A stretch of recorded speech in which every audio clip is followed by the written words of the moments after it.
நமச்சிவாய வாழ்க. மே மாதத்துடைய ராசி பலனை சிம்ம ராசிக்கு எவ்வாறு இருக்கிறது என்பதை பற்றி பார்க்கலாம். இந்த சிம்ம ராசி எவ்வாறு இருக்கிறது, சிம்ம ராசியுடைய அதிபதி சூரிய பகவான் இந்த ராசிக்கு எவ்வாறு சஞ்சாரம் செய்து கொண்டு இருக்கிறது என்பதை பற்றி பார்க்கும் வகையில், சூரிய பகவான் தன்னுடைய இருப்பிடத்திலிருந்து 9ஆம் இடத்திலே உச்சம் பெற்று காணப்படுகிறார். இணைவுபடுகின்ற கிரகமாக பார்க்கும்போது கூட சுக்கிர பகவான் இருக்கிறார். இவர் 3க்கும் 10ஆம் அதிபதியாக வருகின்ற பட்சத்தில் நன்மை ஏற்படுத்துகிறார். காரிய வீரிய வெற்றியின் அடிப்படையில்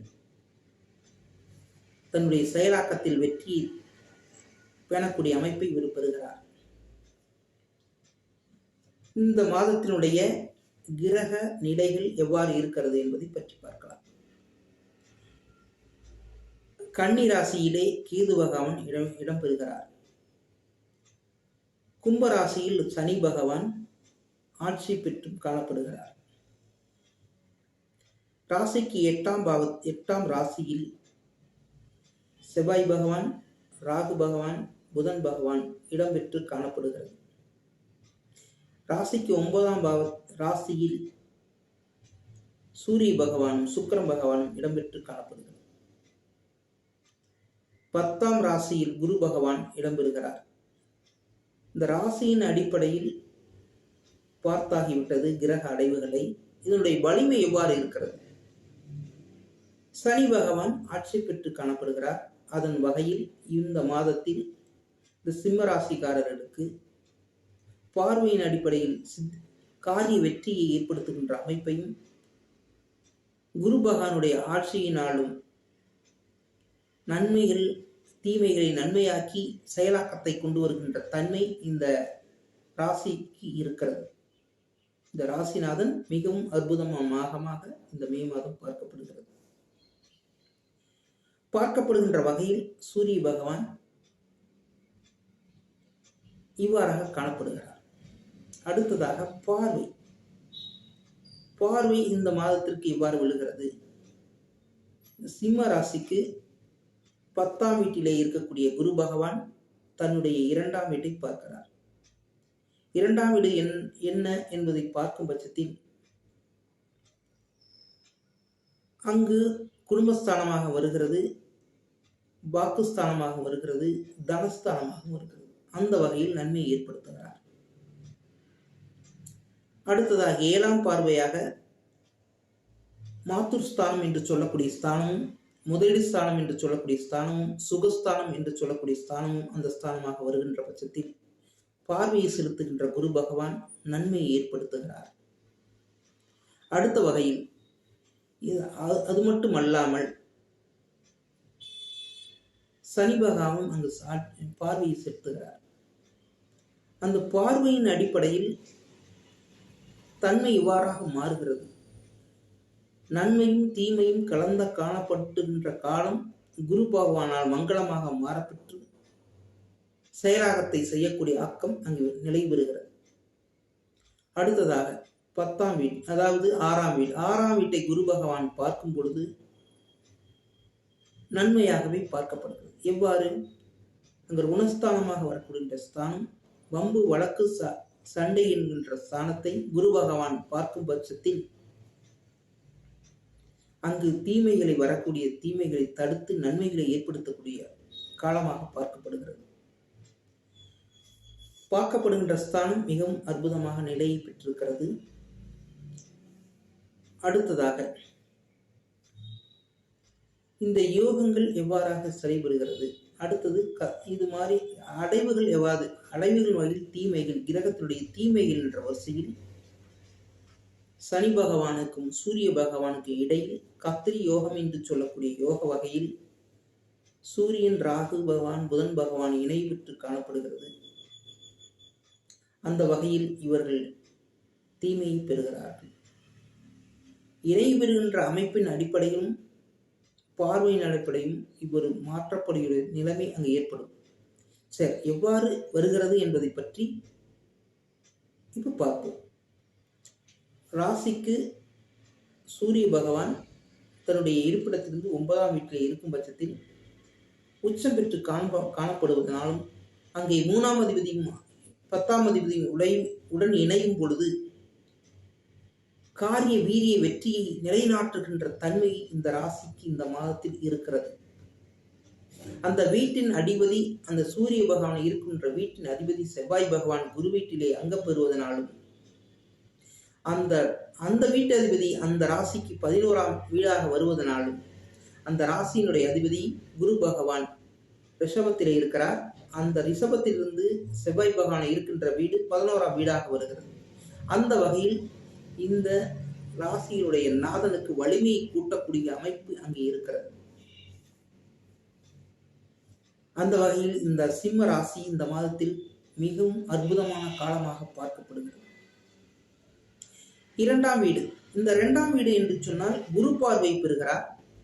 புதன் பார்வையும் செவ்வாய் பார்வையும் அங்கே பெறுகிறது. அந்த ராசியினுடைய அமைப்பின் அடிப்படையில் இந்த பார்க்கப்படுகின்ற கிரகம் குரு பகவானுடைய பார்வையின் அடிப்படையில் மங்களமாக மாற்றப்படுகிறது. அங்கு செவ்வாய் பகவான் பார்வையின் அடிப்படையில் பார்க்கப்பட்டால் அங்கு பார்வையின் அடிப்படையில் மங்களங்கள் கொடித்தோகின்ற நிலையை ஏற்படுத்துகிறது. இல்லத்தரசினுடைய எண்ணங்கள் நிறைவேற்றக்கூடிய அமைப்பையும் ஆடை ஆபரணங்கள் சேரக்கூடிய அமைப்பையும் கழுத்தில் அணையக்கூடிய நகைகளை வாங்கக்கூடிய தன்மையும் அங்கு பெறுகிறார்கள். சரி, 3ஆம் வீடு ராசி துலாம் ராசி. அங்க 3ஆம் வீட்டுடைய அமைப்பு இவ்வாறாக இருக்கின்ற பட்சத்தில் அங்கே சூரிய பகவான் பார்வைப்படுகிறார். சுக்கிர பகவான் அங்கு பார்வையை செலுத்துகிறது. போதாக்குறையாக செவ்வாய் பகவானும் 8ஆம் பார்வையாக பார்வையை செலுத்துகிறார்.